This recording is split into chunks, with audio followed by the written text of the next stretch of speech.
Hello and welcome to the Dice by the Sword podcast. We release these podcasts every Wednesday in 2 easy-to-listen to pieces, so you can keep up to date with all the action and suspense of our campaign wherever you are listening from. Of course, if you want to check us out in real time and see everything unfold as it happens, then you can always head over to our Twitch channel, D20 by the Sword, to see us play every Sunday at 7 p.m. GMT. Now, get comfy, turn up that volume, and settle in for this week's episode of Nyxalia, an Aetherbound saga, here at Dice by the Sword. Last time, on Dice by the Sword. There are moments in a hero's journey where time seems to pause, where the clash of swords and the thunder of destiny gives way to stillness, the choice to change. And in the stillness beyond death, Ulrich stood beneath the vast boughs of the World Tree, its roots sprawling into the stars, its trunk splitting reality itself. Before him loomed the Giantkin, ageless guardians of the veil between life and death. His time, they said, was done, and yet Ulrich was not. To return, he would have to face the labyrinth. 4 chambers, each a test of who he truly was. Through honour, sacrifice, courage and resolve, he forged a path back, but not unchanged. When he awoke, the Giantkin named him the Wanderer and warned him that his return is only temporary. When his work is done, so too must his life follow. Slipping into the realm of dreams, Peanut drifted into the veil, her mind brushing too close to powers that sleep uneasy, and in that place between places, she was pulled into the grasps of Vixandra, a shadow from her past. But the meeting was not violent, it was a warning. Peanut was meddling with forces she did not yet understand, and if she wasn't careful, she would shatter the veil and let something unspeakable through. "You are not ready," Vixandra whispered. "Not yet." Peanut awoke breathless almost, cheese sitting silently on her chest, seemingly staring into her soul. The reunited party pressed deeper into Blackfall and into Varric Bloodscale's office, where secrets waited for them. There they uncovered a cache of gold, a crimson ledger that named nobles funding the Ironshade Consortium and spoke of hidden shipments and a crimson signet. But more than that, they found a weapon, a prototype, the Aether Flare, a gun powered by the very magic of the Aether Heart itself. Then, as the group headed to meet Torrin at the entrance to the quarry, the world shifted. Drawn into a pocket of shadow between worlds, the party met once more with the cloaked figure from the road. Cal Rian, an agent of a secretive order. He thanked them for disrupting the consortium's plans and warned that the Aetherheart's power was drawing dangerous attention. There are others in distant lands who would tear the world open for its magic. And so the heroes turned home. Not to rest, but to reflect. The road to Whistlestone stretched before them, and with them walked 400 freed souls, survivors of Blackfall Quarry's horrors. But peace was not so easily won. An arrow, silent and sharp, struck the side of the cart, and wrapped around it a letter. A letter seemingly addressed to Yarrow, inked with elegant yet venomous care, issuing a warning that their past was not done with them, even as they step into the future. At last, the weary caravan rolled into Whistlestone, the gates wide, the bells ringing. The town was alive with hope. Survivors were embraced, children wept in the arms of their mothers thought long lost, and as the dust settled, Mayor Eliza Harrowbrook stepped forward, offering the party not just thanks, but a home, a place to rest, for now.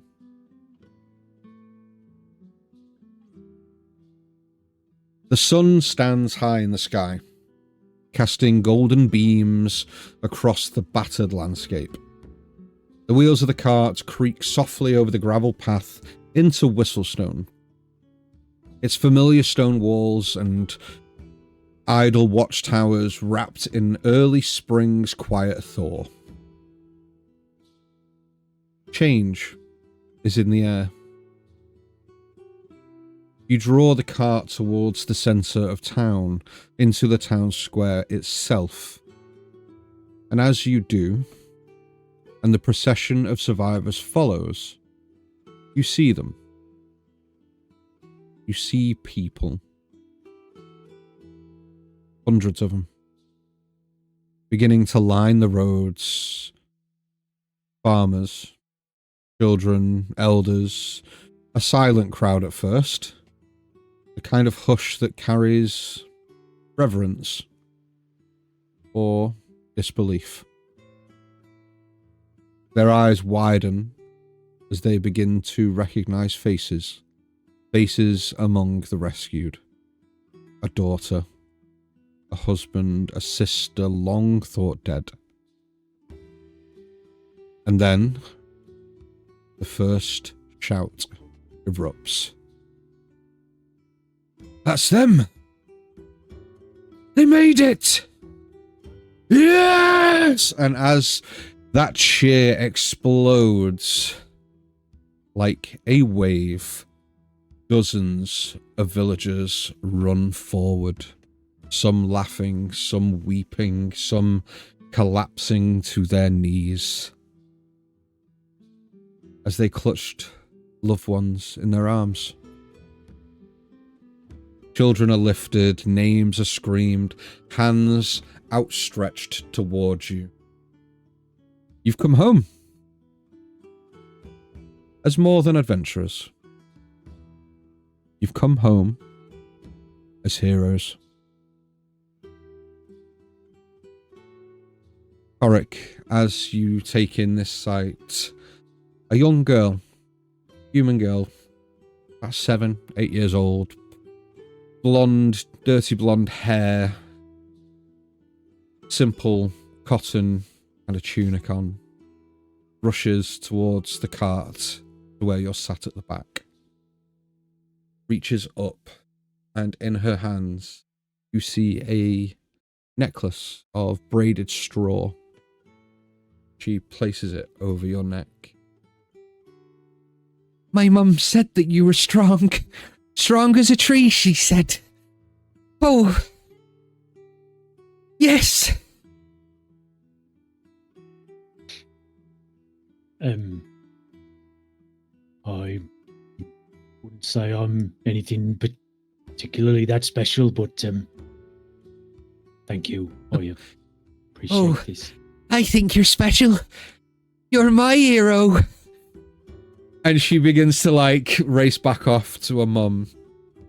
And as she departs, Octavius, as you begin to step off the back of the cart, somebody grabs your wrist and almost kind of turns you. And then you see an elderly dwarven man goes and looks you dead in the eye. My boy was down there, and you brought him home. I owe you my life. Thank you.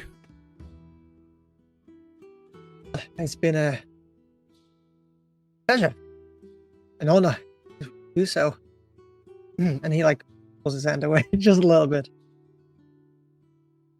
Peanut, Geralt, you both notice a halfling couple, a couple of meters away from the side of the car, embrace each other, sobbing, whispering as the male halfling looks towards you and just mouths towards you without even looking at you directly, just overwhelmed.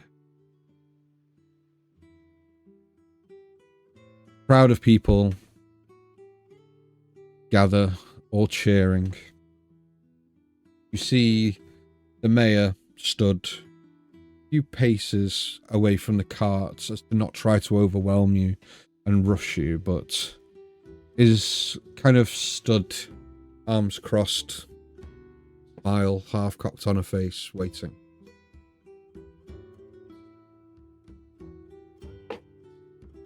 As Ulrich sort of last the procession, watching those who weren't necessarily in bed with the idea of being a hero or having people give them thanks and all those kind of things, just very wearily smiling as he watched Octavius and Korik being thanked and given dues, and sort of watching that heroic kind of energy come over everyone. He stands a little bit and just the wagon sort of tilts ever so slightly as he sort of hauls himself off the back of the wagon and looks to all of them and says, "See, this is why we do what we do. See these people, all of their lives now brought back to being..." Why did I go German there for a second? I don't know. No, That was idea. old. That was a really old. This weird, is man. why. Yeah, I know. Been there before. This is why we do what we do. This is what our destiny is, especially for you, Octavius, the hero, as he gives you like a small sort of shouldered nudge with his fist. I still have to, get the name to stuck. Besides, one deed is not enough to be called a hero. It's the But I get start it. of... I got a feeling it's not going to be the last one. I mean, if you're going to stay with us, it's definitely not going to be the last one. You're going to be doing heroic things for a good while longer yet, I think. Can't wait. Yeryl's going to move over to sort of help Ulrich, but as she goes past Octavius, she's just going to squeeze his shoulder and sort of whisper slightly to him, "Octavius the hero, starting to live up to that name of yours." And she's just going to walk over to Ulrich and put his arm round her shoulder and just support him and just sort of give Octavius a bit of a wink and move along. Okay. As you all gather, the mayor steps towards you.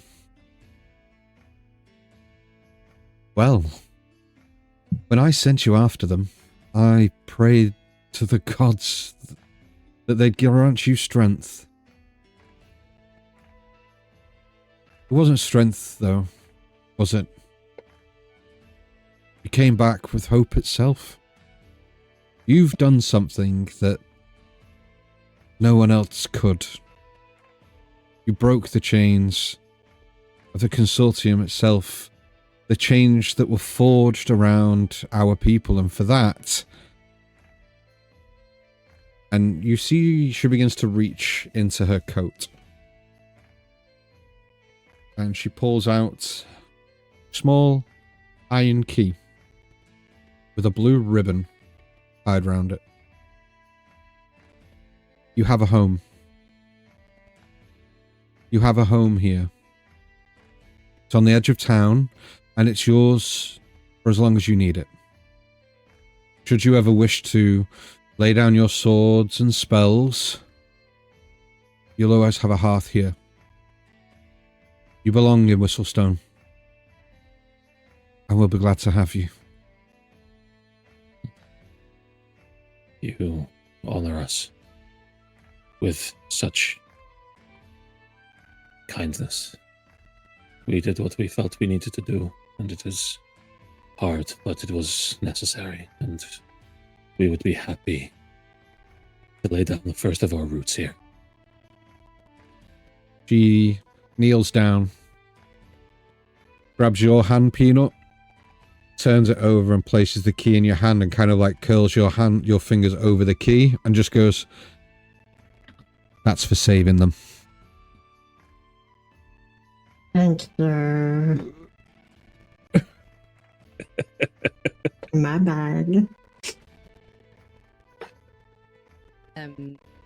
Yeryl is going to just sort of make sure Ulrich can just steady himself for a second. Yeah. And she's just going to stand up and take Eliza's hands in hers, sort of gently squeeze, just sort of say, I know we did not see eye to eye, and we came to cross before we left.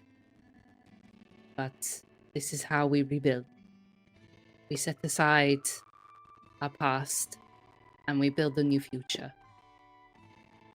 Take this second chance and make it beautiful. Make it just and make it true.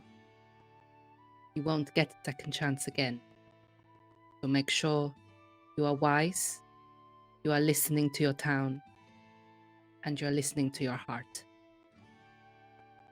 And squeeze a hand and sort of slightly bow, and then go back and support Ulrich again. As you begin to pull away, she kind of grasps your hands and looks you dead in the eye, Errol, and goes, "No, we didn't at first. But you can't start a landslide without pushing the first rock.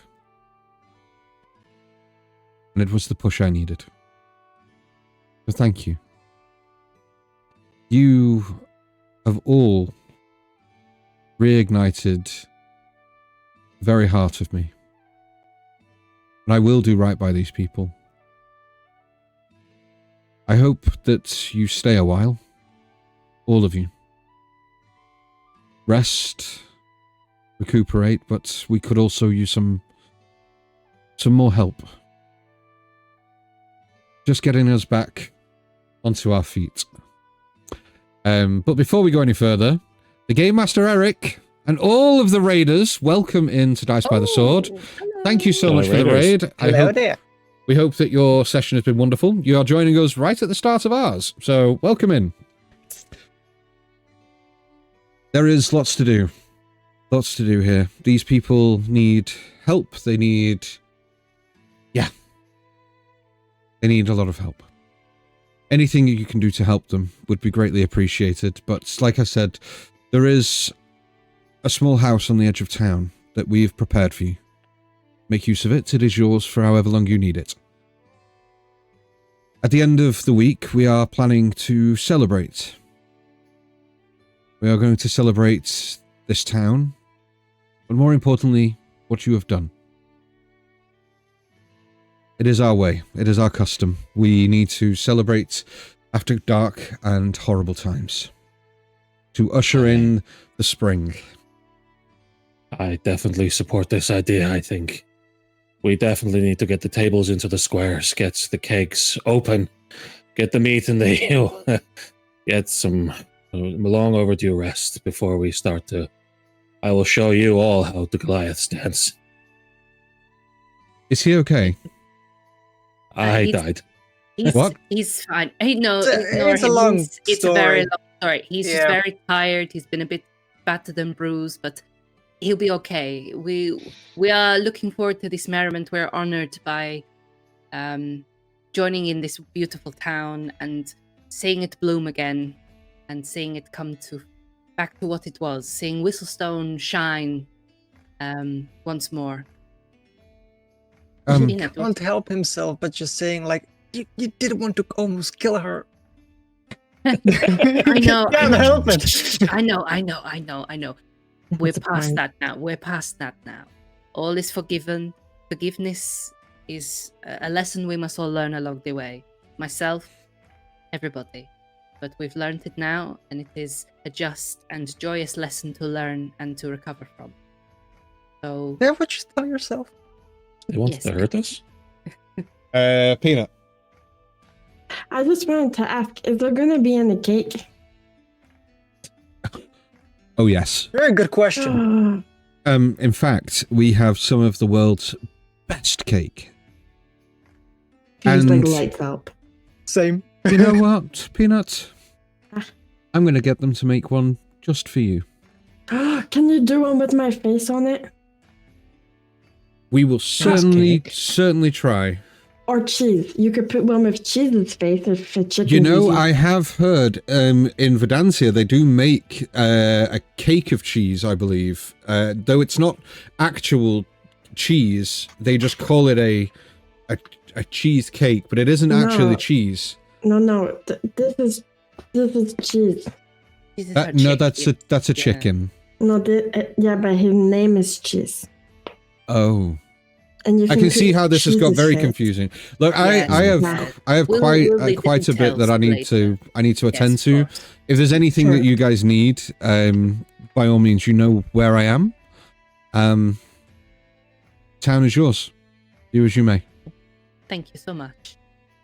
And she Yes. kind of bows, head low, and kind of rises and just kind of claps her hands together and begins to direct townsfolk in the direction of the tavern, also the temple and things like that. As she claps, you see her go. Thinking applause was about to start. It's like, oh, no, okay. Stay with me, buddy. Stay with me. We've got this. We're gonna go for Oh a my lie god, down we're in the losing middle. him again! Ale. An ale is on its way, Oh, my come friend. on. Just hang on a little bit longer. The formalities are nearly over. Okay, so leaving you all in the town square next to your cart, what would you like to do? Immediately, we're going to try and find somewhere for Ulrich to sit down, and I can try and administer some health for him and look after It's- him. Okay, do you Perhaps guys we want to should head to the home that you've just been given? Oh, yeah. Oh, yes, Yeah, please. yeah. Let's go to. Please let let's it go be to a our new mansion. little house. Yes. I would rather be Okay. a castle. Yeah, I need a bed. I need a soft bed. I need 5 bedrooms, a bathroom of my own. A pantry of cookies. I So, feel like the town is not the place where you would normally find a a castle. mansion. Yeah, well, Oh, it yeah. is not. A It is- special one. You guys head towards the the southeastern edge of Whistlestone, just where the cobbled roads begin to meet the winding path towards the outer farmlands. And here, standing tall, is Hearthwatch Hall. Its stone base is thick and sturdy, mortared by hands long gone, etched faintly with dwarven runes for stability and luck. The upper floor is timber-framed, the wood darkened by age, but lovingly maintained, it seems, recently patched and reinforced by townsfolk. There's a small garden that wraps around the side, overgrown a little, but still vibrant. Early spring flowers bloom defiantly through the soil. Violet, witch's tooth, lantern ivy, and there is a young maple tree that rises at the back, just brushing the second floor windows. A modest porch sits before the oaken door, its roof supported by carved wooden beams, one shaped like a griffin mid-pounce, and the other shaped like a serpent eating its own tail. And there's a small wind chime made of glass and tin that sings gently in the breeze.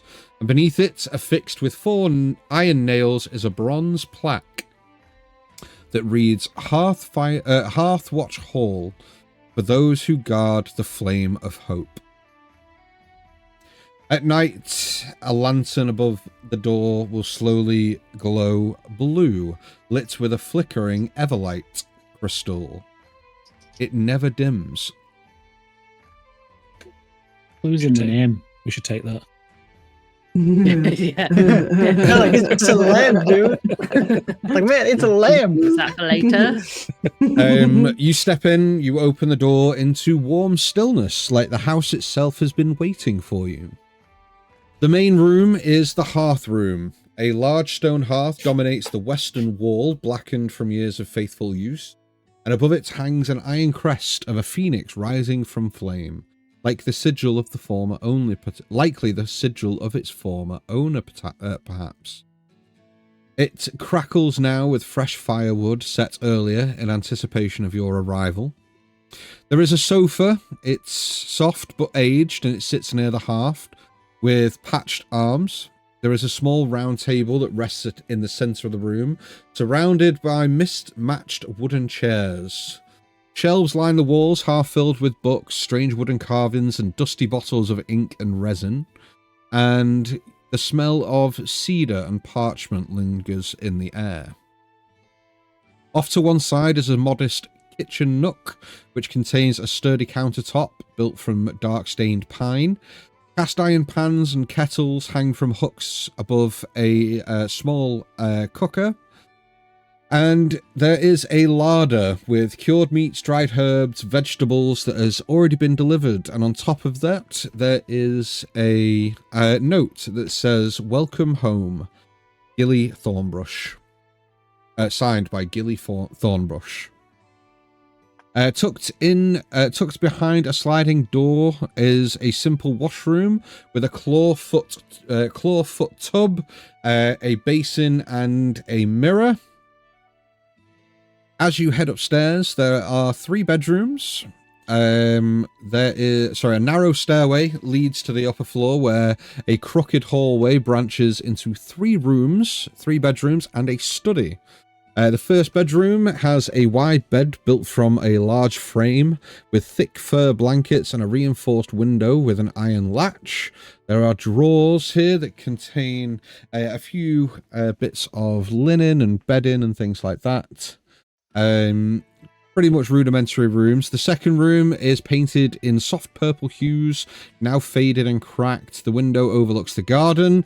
There is a painted mural of a flying owl on the ceiling, and there are 2 beds in this room, 2 small single beds, and then bedroom 3 has a desk against the window with some bookshelves lining the far wall and a wardrobe.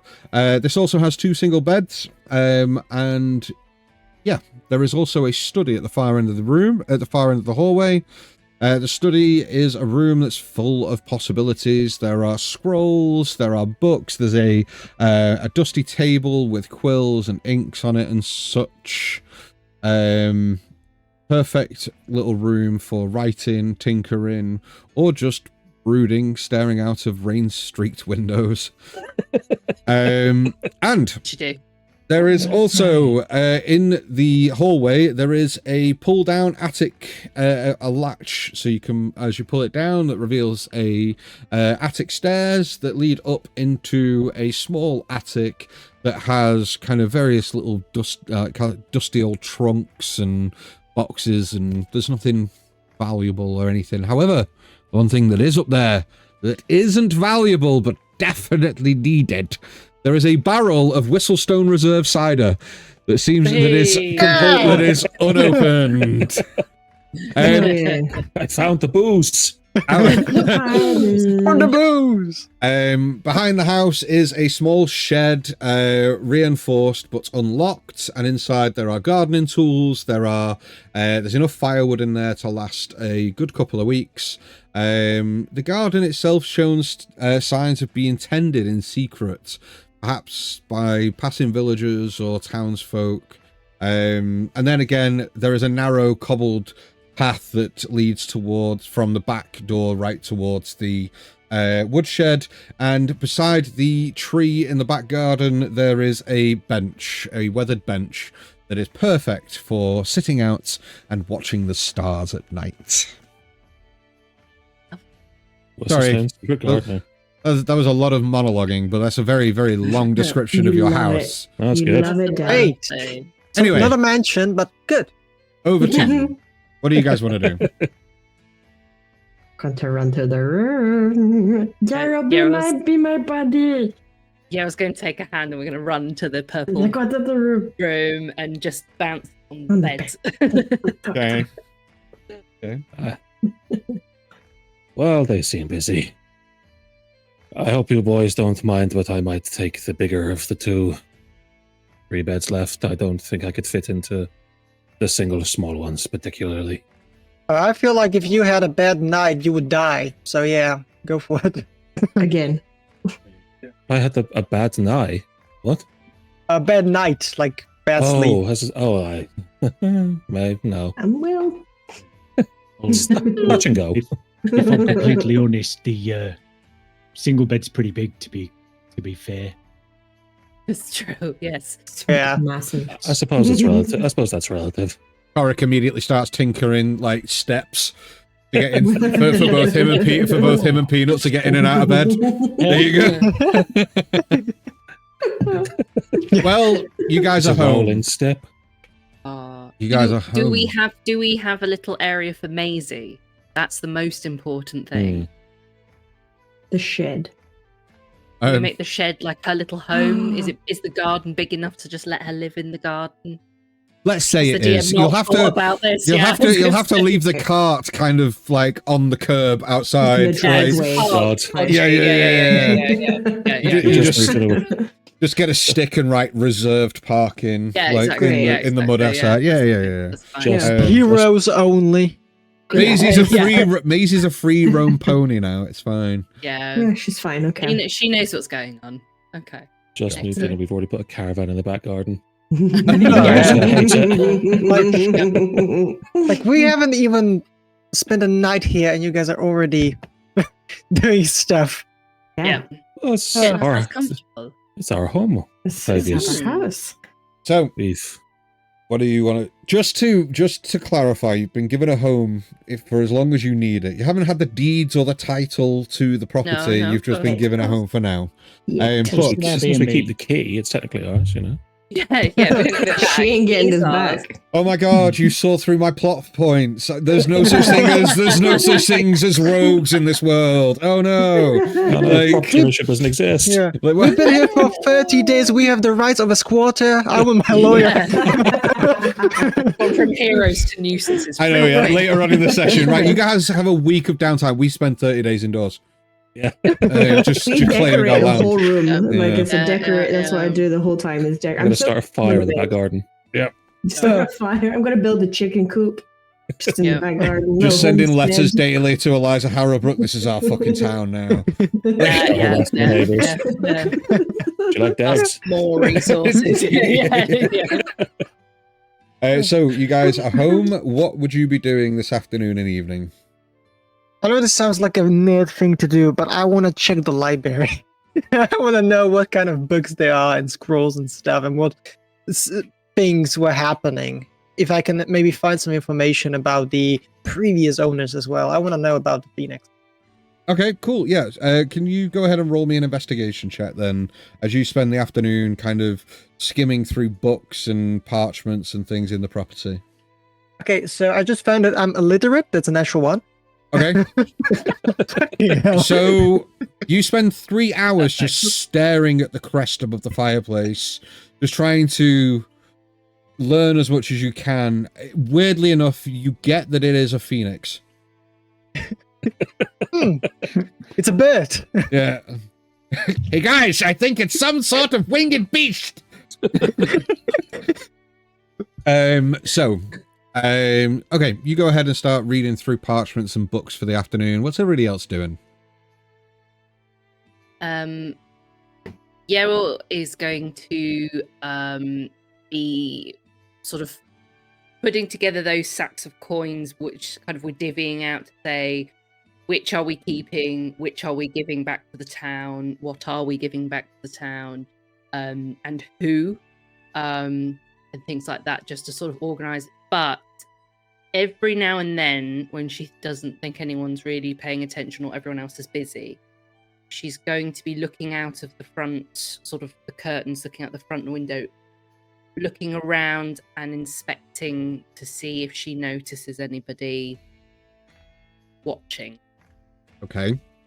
Okay, let's go through it a little bit at a time then. So how are you divvying up the coin, first of all? We got 5 sacks of 250 gold pieces each, wasn't it? That's right, yes. So was it we agreed that we're going to do half to the town, half to us. Is that correct? I mean, I wouldn't say agreed, coerced, probably, into that. Agreed. We agreed. I think, I mean, there is 5 sacks, 5 people. Unless everyone takes a sack and then it is their prerogative to do what they want with it. I mean, we've come a long way. We've all been through a lot. You know, it could be seem unfair to take away this opportunity from everybody. If we give each of you the sack of the 250 coins each, and you decide on your own conscience what to do with it.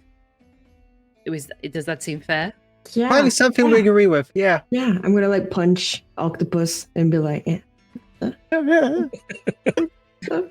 Ulrich's going to look to the pile of stuff and go, everyone's okay if I have that sword, right? So, for every parent out there who knows what it's like to go to like a theme park and just give their children too much pocket money, and their eyes go, "Oh my god, I've got £1!" Like, This is going to be very dangerous for Peanut and Octavius. For yeah. sure. Peanut immediately walks into. I'd like to buy a gun.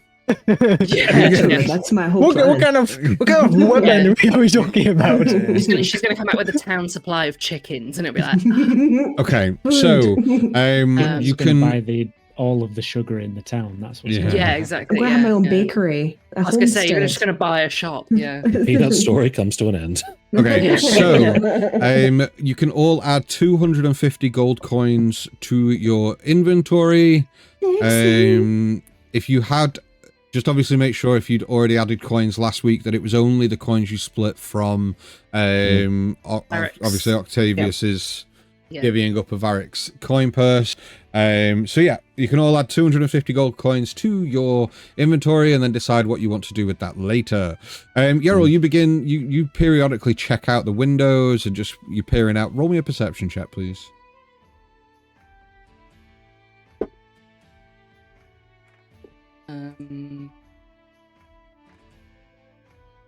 At 19. 19. Okay. You don't see anybody, so you cannot shake the feeling that you are being watched. Now, whether or not that is just you just in your own head, you just can't shake the feeling that you're being watched. You don't see anybody. Even with a 19, you don't see anybody. It could be that there's actually nobody out there, and nobody is watching. However, you just can't shake that thought that they're out there. Somebody's watching. She's kept hold of the arrow that was in the side. As she pulled out the note, she took the arrow out with it and put it in get rid of any evidence. She will go outside to the garden, find a quiet corner, and sort of begin building a little Nest? shrine, Oh. altar. No, not a nest. A nest. Yep. How dare you? I'm an indoor bird. How dare you? Sorry. Yeah, Sorry. I guess I can build myself a coop and just. Yeah. Get Yarrow a mirror with a bell on. Yeah. She just starts saying, "Who's a pretty girl? Who's a pretty girl?" over and over again. So, she's going to build an altar or a shrine to Serenita as her sort of quiet place for prayer and devotion. But she's also within the altar. She's going to place the arrow, almost as a reminder for herself to not get too comfortable, and also as a kind of offering to Serenita for questions. Okay. As to it's a shock to quite a lot, and so she's wanting to prepare herself. Okay. But again, trying to do this very casually in front of everybody. Just a cleric preparing a shrine. Nothing to see here. And kind of interwoving the arrow into what she's built in, so it's not too obvious. Okay. So you're at this point, you're not actually praying. You're not reaching out for answers. Nothing like that. You're just going to be. Not yet. She's just. I think she's just trying to sort of get her head around what's just happened, with the enormity of what's happened with Ulrich nearly dying, saving the town, and then this. She's just kind of almost on autopilot. She's just like, I just need to go make a little shrine. Ooh, what's this about, kind of thing. Okay. What does this shrine look like? The shrine is simply made. It will have been made up of sort of small branches of trees, stones. She will have made it together by ripping elements of her own clothes as a part of herself to add to Kind of sounds like how a nest is made. Yeah, it's a circle. No. I start pulling out my under feathers and padding it. No. I'm sorry, going branches and okay. But like to make it look like a sort of like an altar, she's tying the ends together. So she's using her clothes as like a rope kind of thing, like to tie bits together. Okay. Not to make a little seat and she's gonna it's spring. We could just put this down to biology. It's just a natural instinct at this time of year to start nesting. No, she's not nesting. She's not nesting. Okay. It's very simply made. It's meant to be as an offering of what she can make of it. Okay. It doesn't have to be gaudy. It doesn't have to be covered in gold and jewels. It just has to be a person's work created for the mistress. Okay. And so that's what she's doing. Perfect. To make it as pretty as she can. Okay. Perfect. Korik, Ulrich, Peanuts. Who wants to go next? What are you going to be doing for the afternoon and evening? Would you go? I imagine Ulrich's is quite simple of, I go upstairs, I lie down, I sleep. I sleep for 2 days straight. Bit of cider, sleep. Korik's going to be digging through all of the different papers and stuff that we picked up, all the different maps and things that we got, just to sort of get a bit of an idea of what's going on, if there's anything interesting in any of them. His intention will be to eventually hand them over to the town as well, but I think he wants to see what he can pull out of them. And also, he'll want to start refining his arm a little bit, because at the moment it'll all have been a bit quickly cobbled together, getting it working, but he probably wants to sort of optimize it. Okay, so you are heading into a week of downtime. So from tomorrow morning, we will be talking very top level. You're spending a week doing downtime. What does that look like? What are you doing on these days? How long's that taking? Do any skill checks? This is just for what's happening this evening. So if you want to start the tinkering this evening, that's fine. But to actually, I think if you're going to spend more than just this evening doing it, you know what I mean? So that's absolutely fine. Yeah. Go ahead and make me a tinkerer's check, please. So D20, dexterity and proficiency bonus added to it.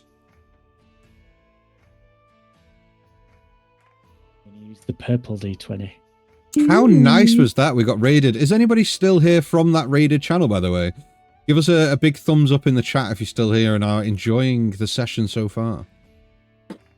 This was a rubbish roll. I got a 5. Hey! You lay the arm on the table in the study and just start throwing your tinkerer's tools at it, hoping for the best. Nothing happens. If anything, you spend more time picking the tools up and cursing yourself than actually tinkering. No, I joke, I jest, obviously. You spend the best part of an hour or two just trying to tinker, but as you're taking kind of some of the plates off and getting down to the actual mechanical elements of the arm, you are starting to understand quite quickly how intricate this design actually is and how skilled the smith was that made this. You do make a start, but you can't make any real progress in this afternoon or this evening.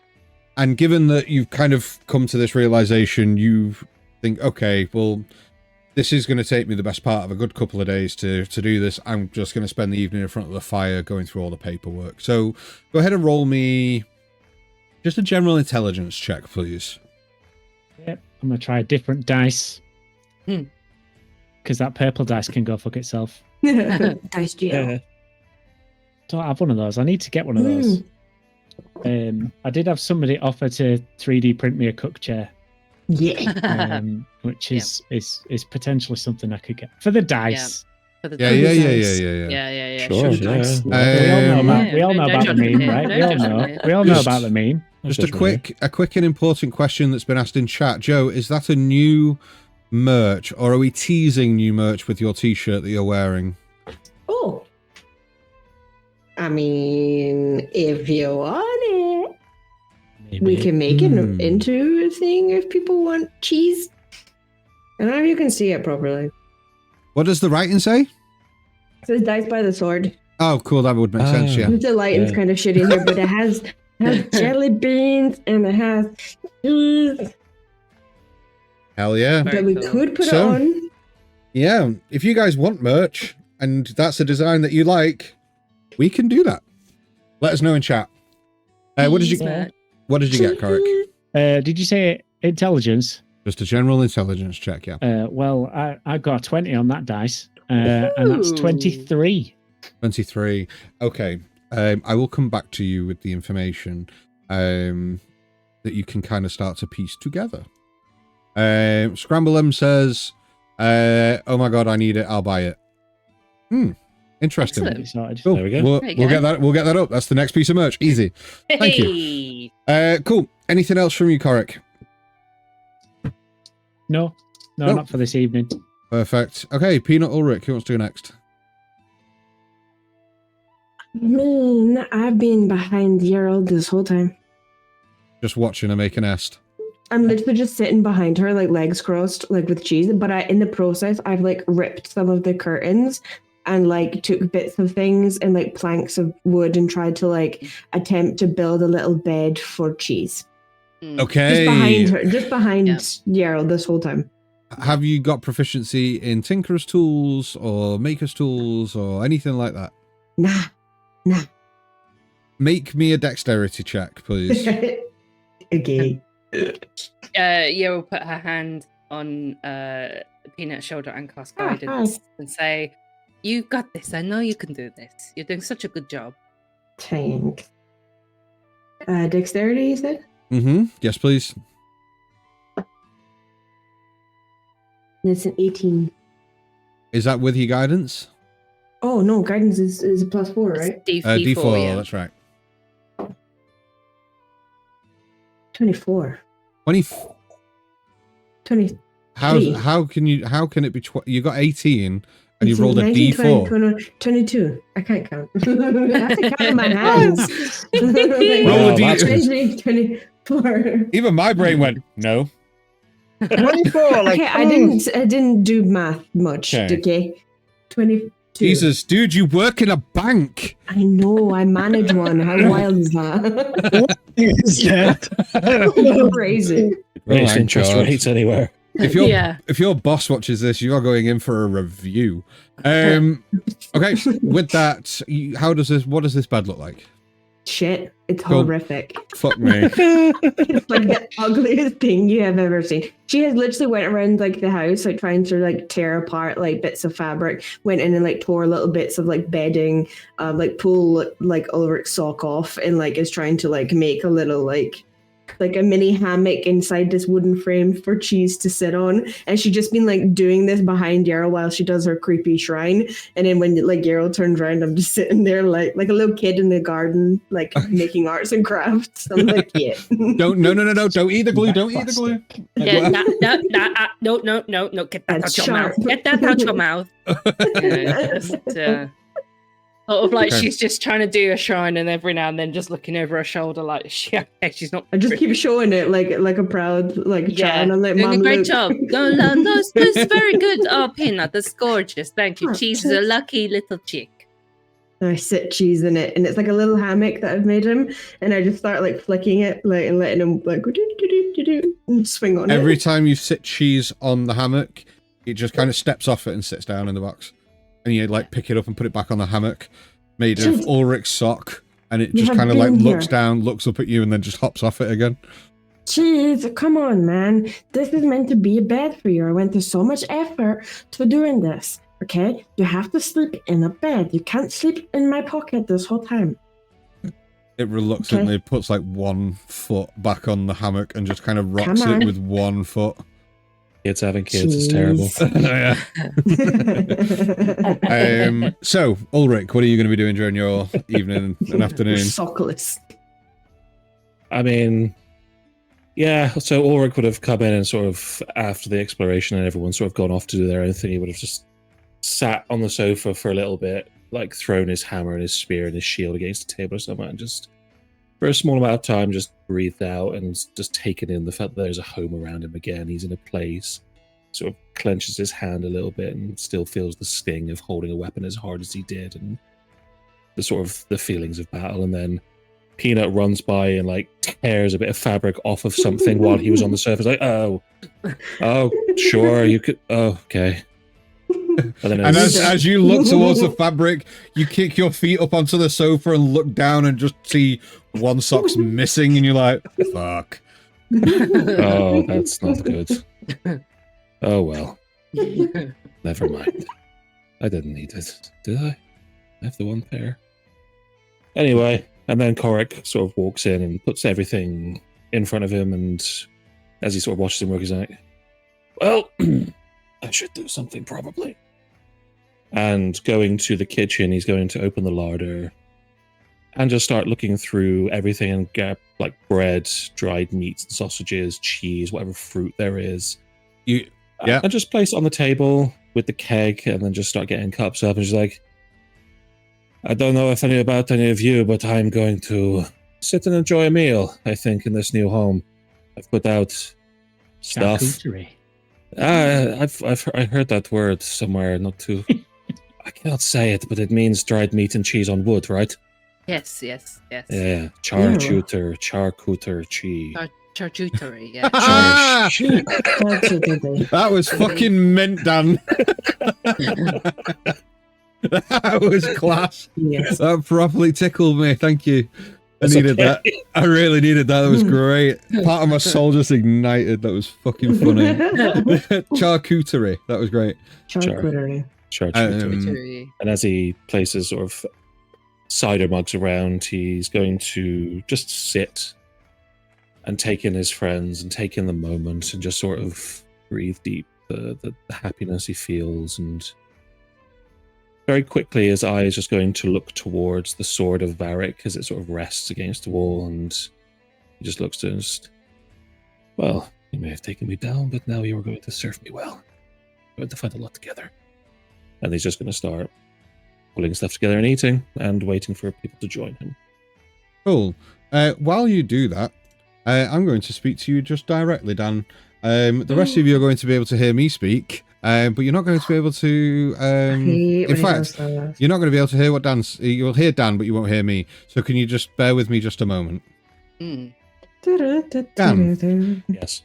As you look over to the sword and address the sword, and you let this statement out. Still hear us, right? I can. Just be quiet, guys. One sec. I need you to make me a wisdom saving throw, please. Oh, for God's sake. I'm never picking up anything you put down ever again. Wisdom save? Yes, please. Okay. That's an 18. Okay, cool. No problem. So yeah, Ulrich, you say this to the sword. Cool. Korik is... Wait, whoa. Do I feel anything? Like, nope. Do I, like, at all? So nope. Nothing at all? Nope. You made you safe. Nothing happens. Brilliant. Yet. I hate you so much. You'll hate me more when you find out I'm just making you roll for nothing to make you shit yourself. No, I'm joking. I am kidding. I'm kidding. There's reasons. Cool. Korik, you begin to leaf through the documents and everything that you found in the Crimson Ledger. We went through this last session, but you just need a refresh on what we went through. Yeah. Yeah? Why not? Okay, 1 second. Just need to scroll to my notes. We're on the side. Second. Need to post it for the rest of us as well. Okay. Jesus Christ. Okay. Where is it? Okay, so Crimson Ledger has these key locations and names in it. Lord Thamior Valrin, who is a high-ranking elven noble from Viamont. Long thought neutral in magical affairs. There's that name. There is Lady Nyxalia Dernhold, who is a widowed aristocrat from the ivory courts of Kalethorn. They have been secretly funding weaponized aether research. There is Baron Rurik Blackvein, who is a dwarven industrialist from the city of Stone Hollow, who has been supplying rare minerals and experimental forge tech to the Ironshade Consortium. Magister Celine Veilheart, who is an arcane scholar, who used to be from the Crimson Collegium, however has been exiled. There is note of the Hollow Council, who is a veiled entity, who is only mentioned in certain entries. However, every time that the Hollow Council is mentioned, it is accompanied by a crimson wax seal in the ledger. And then obviously Varric Bloodscale is mentioned repeatedly throughout the book, mainly with notes on things like shipments, personal efficiency, and certain disciplinary measures. And then the other name that's mentioned is Scribe Kellen Bor, who is the ledger's author. And certain notes are annotated in a mix of shorthand, thieves' cant, and and another language that you won't recognize. Locations that are mentioned, obviously the Blackfall Quarry is mentioned as a site of excavation and conflict. There is a place called the Hollow Vaults that is referenced as a testing ground. There is something called Facility Theta R, which is a Ironshade compound, and there is a note that suggests that it is south of the Ebb and Flow River, beneath the shattered spires of Gravemire Ruin. Sable Reach, which is mentioned. Sable Reach is a fortress-like outpost on the border of a war-torn territory. It's mentioned as a staging site, though it doesn't tell you which war-torn territory or where it is, but it does say that it is on the border of a war-torn territory. Ashglass Expanse is a desolate wasteland rich in volatile aether deposits. I'm just thinking about where you guys are from and who would know where that is.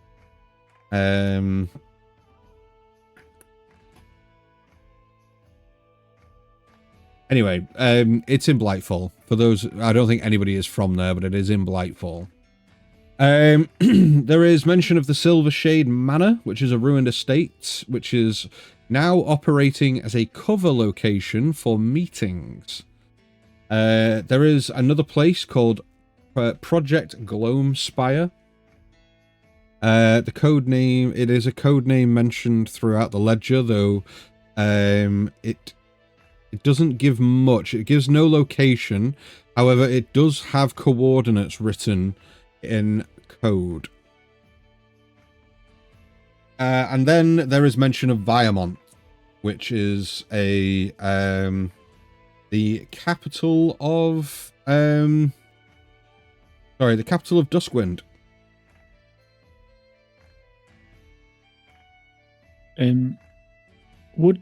Would the coordinates in code make any sense? You would have to spend some time trying to decipher it. Okay. To learn the location, but it doesn't give a location, but there is kind of like a coded jumble that you could make out that you could probably look to try and decipher over time. Though with things like that, you often need a cipher to do that. Right. Cool. So that's pretty much what you learn. Okay, so just as part of my sort of downtime, I'll be kind of converting this into notes that make some kind of sense that I can kind of keep around with me. Basically, that'll be my plan. Okay, no problem. Cool. Given everything that you've been through over the last few days, you guys spend the rest of your afternoon and evening together in your new place of safety in the Hearth Watch Hall. You pick your rooms, you spend the night drinking the cider, eating food together before heading up to your individual rooms and calling it a night. Is there anything anybody wants to do just before that happens? Because the next section of tonight's session will be the week of downtime.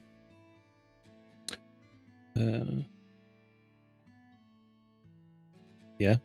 Are you as well? Okay. Or? Me as well, but okay. you first. After Okay. you, my dear. Ulrich. My gentleman. My princess. Oh. Yeah, as we're going up, and Ulrich sort of splits off to his room. He's just going to pull Yarl aside just quickly as they're sort of at the top of it. I just wanted to say thank you for everything you've done for me since the base of the mine. You've done more than any one person I could have has before, or at least in recent times. I appreciate it a lot. She's going to a hand on your shoulder and sort of squeeze it and kind of rub it a little bit and just sort of say thank you for always having my back and for speaking honest and true to me.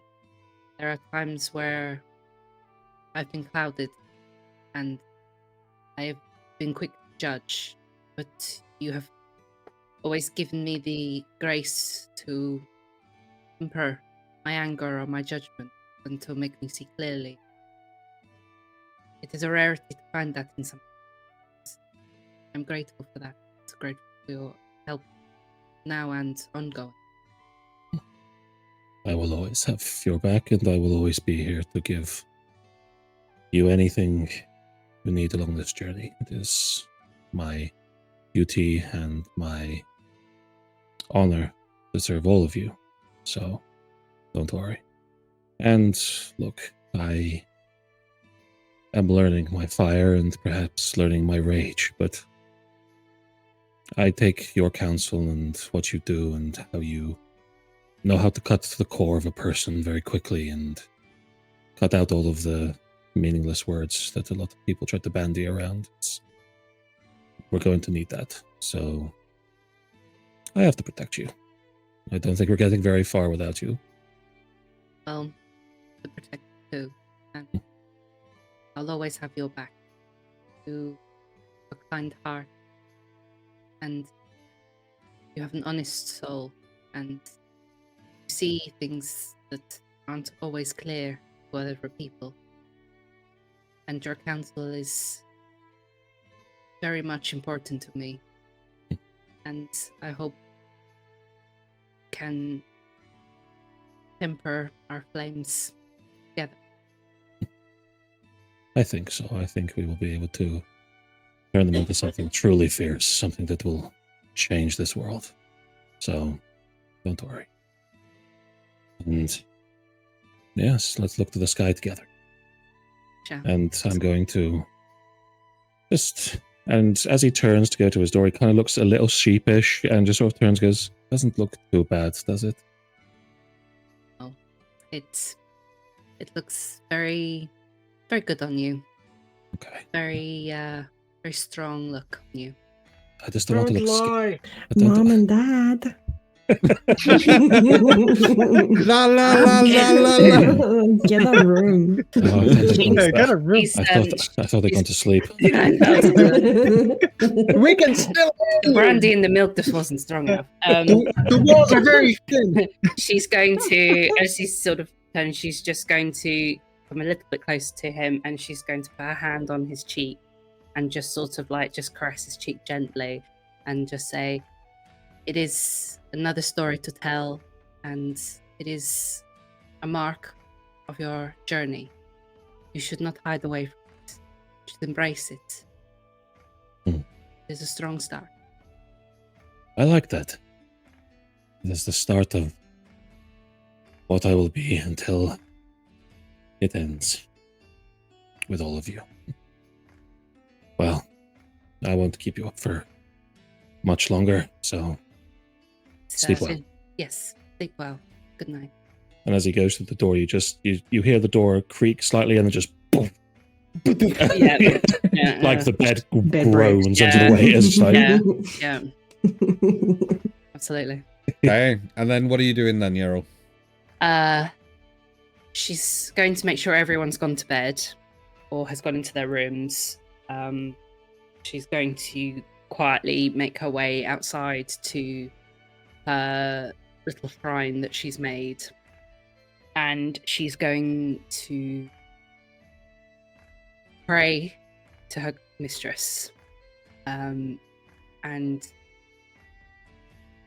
it's probably the first time in a long time that she's going to sound angry to her mistress.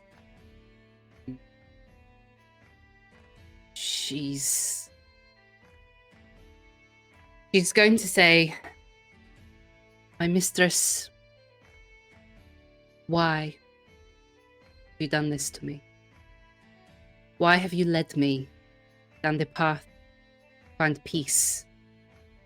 I have done the bidding you called me to. I have followed the path to reclaim my inner peace, to right the wrongs, to get away from that life. I have found a new family, a good, honest, and true family. We've worked together to get where we are. I have given all I can to them and will continue to do so. Why are you now haunting me with nightmares? Why are they coming for me now?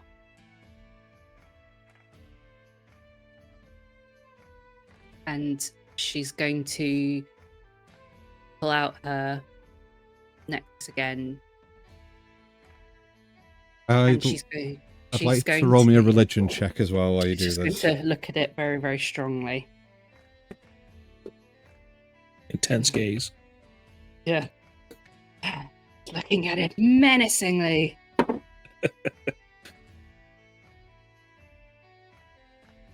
At 23. As you kneel, hands clenched, breath trembling, the silence itself hangs heavy. Then it seems the world stands still. And though not audible, you hear a voice in your heart that says, "You speak as though you have been forsaken, yet you walk a path few dare to tread. You ask for purpose, I give you trials. You ask for strength, I give you burden. You ask for truth, so I tear the veil from your eyes. You do not serve me with ease. You serve me with fire. The shadows that follow you are not as punishment. They are the weight of the light you carry. You were never promised peace. You were promised meaning. This is not the end of your faith, merely the beginning. Go now as you should, and be at peace."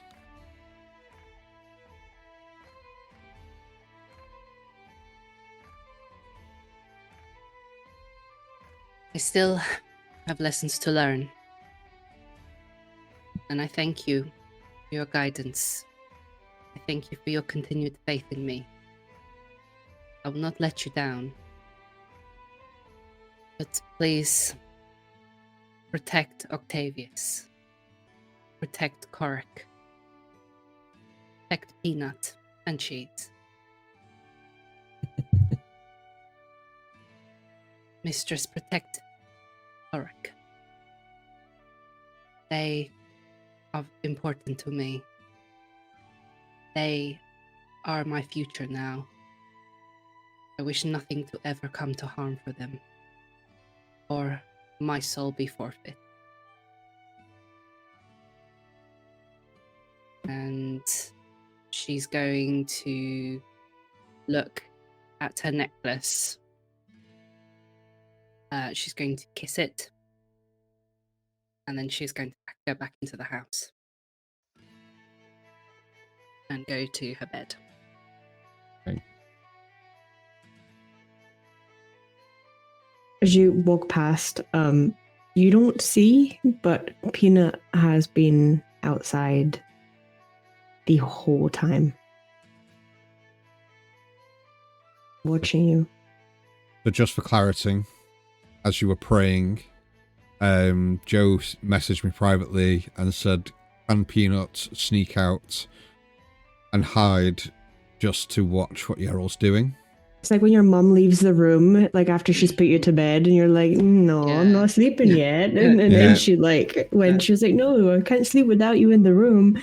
So Does that mean when when Yeryl gets back to her room, she sees Peanut's not there? Mm-hmm. So I asked Joe to roll me a stealth check, and the result of that was higher than your passive perception, and you weren't actively looking. So yes, Peanut is not in the room as you step into the bedroom. Oops. She's going to look around the room, maybe under the bed. As you look, their bed. Yeah, as you look under the bed, you see this like kind of misshapen fucking monster, like atrocity, which is Cheese's bed. Just kind of poking out, and you lift up the cover, the blanket on the bed, and just kind of look, and you see Cheese sleeping next to the hammock. Motherfucker, I spent so long building that. You don't even sleep in it. But no sign of Peanut whatsoever. I was just gonna go and start looking for her. Okay. A bit like to check she's where she is. As you kind of open the door to the other bedroom and the study, and then as you make your way downstairs, you see Peanut. You see Peanut kind of, well, where would you be, Peanut? I'm in the kitchen. But you didn't notice Peanut as you walked in from the back garden past the kitchen, but now she's there. I thought you were asleep. You should go to sleep. What are you doing up this time? I got really hungry, so I came down to see if we had any cake. Do we have any cake? Do we have cake? Do we have cake? No. Okay, I'm gonna try. I was gonna try and make a cake. And she pulls out like the equivalent to like a mud pie. Mm. It literally is just mud in the shape of a cake. Yeah, I thought, I'm just to look at, because if I look at it and I convince myself that I ate it, like in my head, then I won't be hungry. That's a very smart way. Very good. How about tomorrow? We'll take you to the bakery and we'll get you some cakes. Okay. Okay. And we can get some cookies? We can get some cookies. We can get all sorts of little pastries and sweet treats, but it's been a very long couple of days. We should get some rest now. Now march yourself up those stairs, young lady. And get to bed. With a little glass of milk. Get those teeth brushed. She's like, okay. She's going to walk up with Peanut, and she's going to tuck Peanut into bed and sort of sit on the bed with her, and just hold her hand and sort of stroke it very gently and just say, now, I don't want anything bad happening to you, so you need to promise me now something. What? I don't want you to look for danger. I want you to work with everybody to make sure that you're always safe. I would not let anything to happen to you, my little peanut. I'd be okay. But did you know that I see dead people? No, you do, sweetie, and that's okay because you don't seem scared of it. That's one of the reasons why I think you're quite sweet in your strange ways. Because what things you come out with sometimes would often terrify people, but you seem to take them in your stride. And I think it's a interesting quality about you. But, I know you're a very brave and heroic dragon. And I know that you have cheese that will always look after you, but I've seen too much in this world to lose another person who I care so very much for, and I just want you to promise me that you'll always be careful. Okay, I promise that I'll always be careful, but you know that when you die, it's not really the end. So, have you lost someone before that I could maybe, find for you? Not yet. Maybe another time, but I appreciate you offering. It's okay. It's sometimes it can be too soon to want to talk to them again. Is it a boyfriend? Oh. But I'll tell you about it sometime. But just you be careful, okay? Okay, and I shouldn't put this on anybody. And she pulls the towel slip. Okay, No, I'll put it back. only. I think you need to keep that for when Okay. someone's really, really, really evil. Okay. Okay. I'll do that. Can you make sure when you go to bed, can you look under the bed and make sure that cheese is in the hammock? I've checked. Cheese is nice and asleep, so In the cheese is all hammock? okay. Yes, in the hammock. Yes. Okay. And she's gonna get up and go to bed. Excellent. Peanut is asleep in like 2 seconds, but she like snores like a man. Like she snores so much. It's really loud. Just getting 2 pillows and just. And that draws this day to a close. We'll go and take a quick break here. And when we come back, we'll head into a week's worth of downtime. Again, we're going to keep it very surface level. We'll do checks, we'll do rolls, and we'll do the important bits. But we'll come back and do a week's worth of downtime, and then we get to the festival-y party thing at the end of the week. Cool. Right, let's go for a quick break. Okay. So if you are watching on the VODs on YouTube, this is the end of part 1. Thank you so much for watching. We'll be back on Thursday for part 2, so make sure if you haven't already, click the subscribe button, hit the notification bell, and then on Thursday, when the second half of this session launches, you'll be the first to know. And for those of you watching live, sit tight. Don't worry. We're coming back in about 5-10 minutes. All right? Cool. See you then. Well, we hope you enjoyed that as much as we did. Hit all of those notification buttons, and if you liked what you heard, subscribe to us on the social media platform of your choosing to be kept in the loop with all that goes on here. Thank you so much for listening to us, and we hope to have you back soon.